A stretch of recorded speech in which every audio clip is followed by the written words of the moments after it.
ఎందుకు అవును రైట్ మళ్ళీ వస్తాం సార్ మనతోటి ఫోన్ కాల్లో సీనియర్ జర్నలిస్ట్ అక్షర సత్యం గారు ఉన్నారు. సత్యం గారితో మాట్లాడదాం. సత్యం గారు గుడ్ మార్నింగ్ అండి.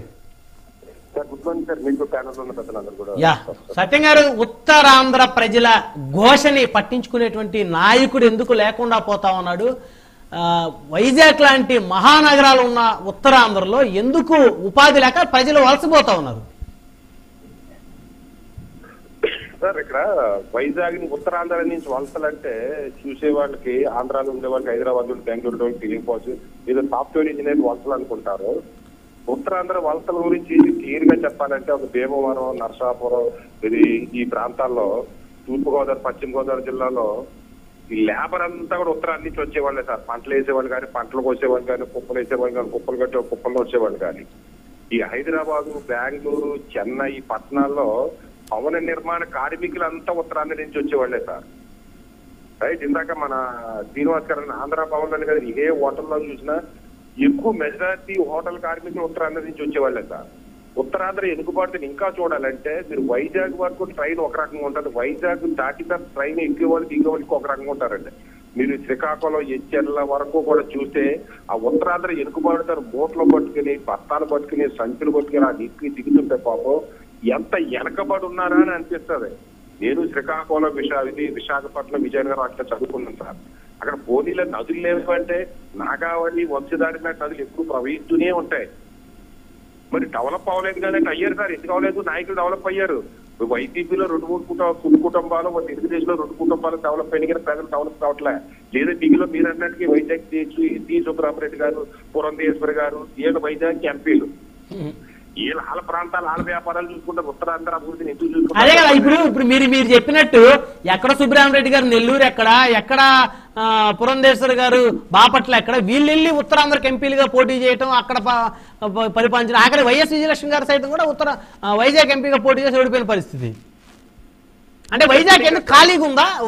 వలస నేతల కోసం ప్లాట్ఫారం వేసి ఖాళీగా ఉందేమో. మరి అక్కడ ప్రజలు ఆలోచించుకోవాలి. ఎక్కడి నుంచో వచ్చి మమ్మల్ని పరిపాలించి ఈ ప్రదేశాన్ని, ఈ ప్రాంతాన్ని అభివృద్ధి లేకుండా దోచుకుంటున్నటువంటి పరిస్థితుల్లో రాజకీయ నాయకుల్ని ప్రజలు ఆలోచించుకోవాలి. ప్రజలు వారిని తిరస్కరించాలి. మరొక విషయం చెప్పాలి సార్ ఇక్కడ. ఎందుకంటే రాజకీయ నాయకులు అంటారు ఉత్తరాంధ్ర బాగా డెవలప్ అయింది, వాళ్ళు కూడా వ్యాపారాలు చేస్తున్నారని చెప్తారు కదా.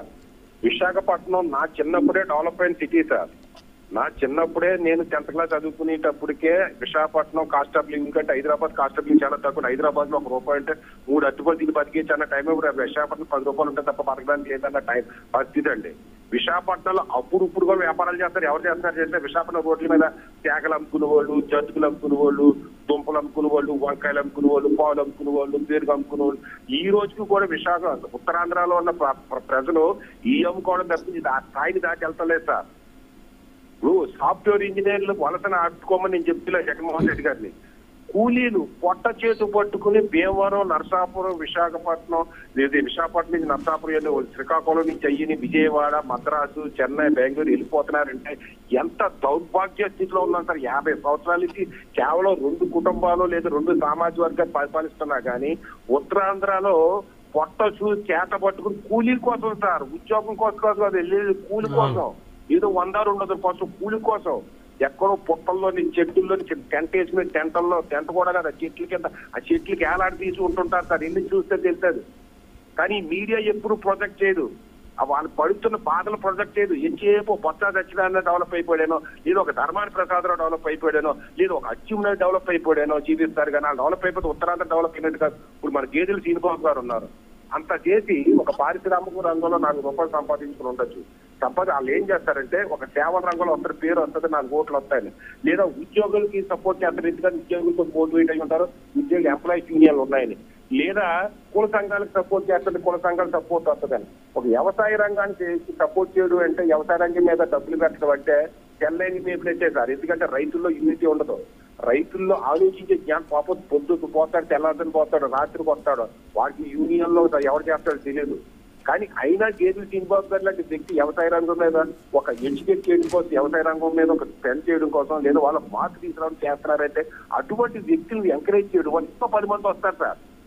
అవును, ఇప్పుడు ఉత్తరాంధ్ర వెనుకబడతానని గేదెల శ్రీనివాస్ గారు తీసేయలేకపోవచ్చు.